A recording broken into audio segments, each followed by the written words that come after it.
Sa bawat battle MC na iniidolo natin ay may kanya-kanya silang estilo na pinanghahawakan. Ito yung mga pangdiin ng piyesa nila sa battle o yung masasabi natin na sa porte na yon ay doon sila mas epektibo o mas malakas. E paano kung yung style tol ng inyong idol, minak ni Lipcram, komedya gamit? Hindi, joke lang. Pero yan yung nakapaloob sa content natin ngayon, ang mga solidong style at line marking ni Lipcram. Pero bago natin umpisahan, iniimbitahan kita na i-like ang video na to bilang suporta at mag-follow at subscribe sa ating Facebook page at YouTube channel.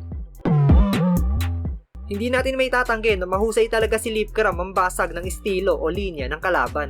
Bukod kasi sa punto niya patungkol sa line o style ng katunggali niyang MC, ay mas nagiging epektibo pa yung ginagawa niya dahil sa husay ng pagkakadeliver nito. Dinadagdagan niya ng extra acting yung linya o yung estilo na imamak niya, kaya naman mas nagiging entertaining yung setup hanggang sa pagbagsak ng punchline. Katulad na lang nung ginawa niya sa Kawasaki lines ni Sak Maestro. Nung binitaw to ni Sak Maestro ay grabe yung hiyaw ng mga nanonood at kita rin na bumilib yung mga nakapalibot na battle MC. Pero hindi pa rin to nakalusot sa pangbalagbagang line marking ni Lipcram. Tapos meron pa tong mga pasundot-sundot na line marking rebuttals. Yung punchlines unnecessary at drop bombs on Nagasaki at apakan mo yung skull hanggang burog at sobrang bloody tila. Ayaw bang mag-start nitong wasak kong Kawasaki? Pero nangaapak yan ng skull hanggang durog at sobrang bloody. Tila ayaw ba mag-start nitong wasak kong Kawasaki? Sak, ano nangyari? Bakit mo ini-start yung wasak mong Kawasaki?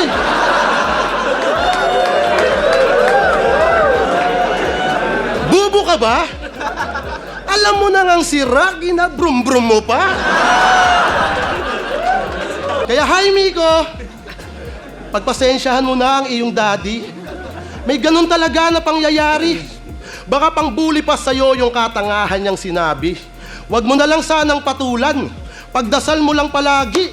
At huwag mo sanang manahin yung wasak niyang Kawasaki. You will get slain. Quick aim, clip bang. Shoot you like I'm King James. Pag nandun ka na sa langit, spit your bars in exchange. Kay Big, notorious Big and fuck. With a whip bang, cooking, mo. Kupal. Whip bang, oh fuck, shit. Oh.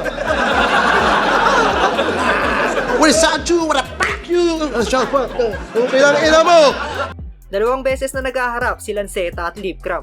Una ay sa flip top at sumunod naman ay sa PSP. At sa dalawang beses nilang salpukan sa entablado ay dalawang beses din kinengkoy ni Lipcram yung estilo ni Lanceta. Kung iisipin, isa si Lanceta sa mga battle MC na pangdiinan lumetra. Pero kapag ginagamit na ni Lipcram yung estilo niya ay nagiging epektibo at mabenta pa rin ito sa mga nanonood gamit ang nakakatawang pamamaraan.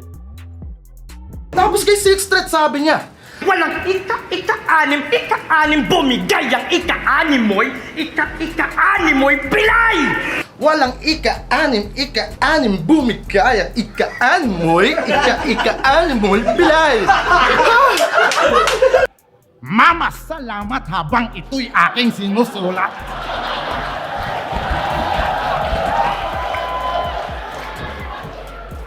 Mamasa-masa pa ng luha yung aking talukap. Kahit parang mamasa pa no buhay kung nangyari. Mamasa pa nung paraan akong makakabawi. Love kita, di ko maamin. Ikaw lang ang ina ko. At gusto ko lang sabihin, ewa-ewan ko sa'yo. Salamat sa lahat kahit wala kaming itay. Yan ang mama-ani ko, mama-mama-ani kong Pinay! Paano kung yung style tol ng yung idol nilaro ko holo gamit? At pumatol wag humabol di nag-oo-oo ganit. Tila boso o sobalit, tigado o no o dagit. Saktong rifle sa yung eyeball, kita mo to, automatic. Eh kung yung style tol ng yung idol nilaro ko, in-check gamit.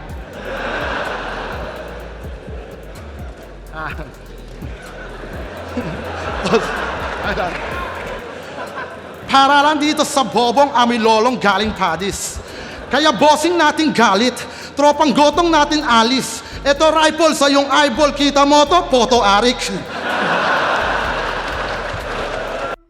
Lipcram kontra kay Tulala sa Pulo Rap Battle League. Ito, grabe rin yung ginawa ni Lipcram dito. Line marking plus rebuttals para mapasaya yung mga nanonood. Alisto rin talaga si Lip sa kung ano ba yung nagiging takbo ng laro. Dahil alam niya na kapag kinaingkoy niya yung ginawa ni Tulala ay magiging mabenta ito, mapalive man yan o online. Sa mukhang makapal, ako ang sampal! Kanya ang sa makapal sa makapal na mukha. Ako ang sampal, ang nipis at ang tangina, nasan na ba ako? GG. Ako'y alip!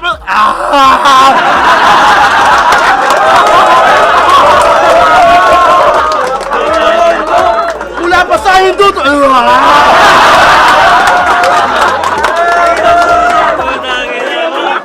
Ito na darang!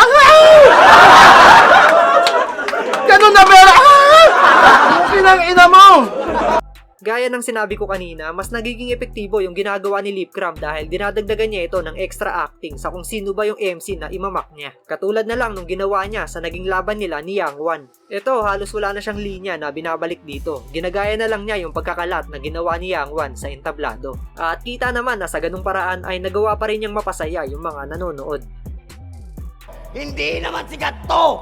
Bakit? Si Luni ba to? Hindi ka si Luni. Si Luni lang ang pwedeng tumapat sa akin sa Pasig. Sa akin? Takot daw ako.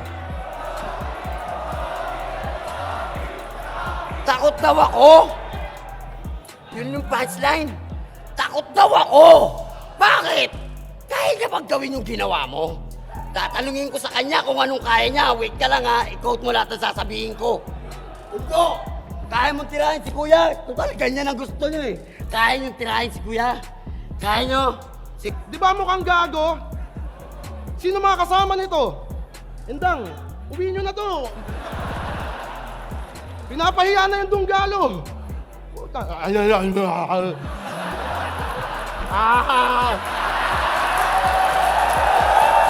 Body bag! Ano sa akin, ha? Ano? Ha?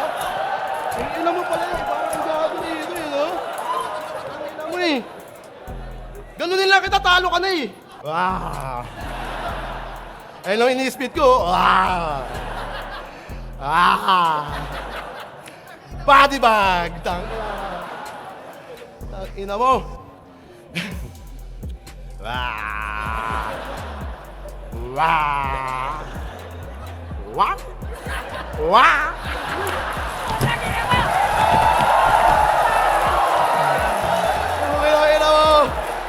Ito naman, isa to sa pinaka nag-trending na line marking ni Lipcram. Yung ginawa ni Lip kontra kay GL. Grabing pambabalagbag ng linya yun. Syempre, ikonsidera natin na freestyle yung battle ni GL, pero bigyan din natin ng props yung angulo na napili ni Lipcram. Sobrang na-expose niya yung linya na yon at patunay lang yan na pinag-aralan niya ng maigi si GL. Sinuri bawat battle na nagdaan at ultimo tryout ni GL sa liga ay hindi niya pinalagpas.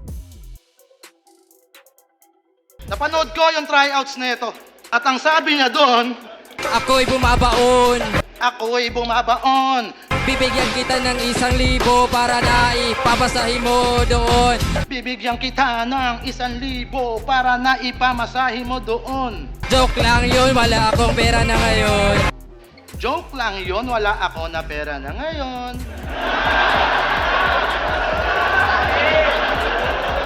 Wala ikaw na pera na ngayon? Wawa naman ang Ujewon.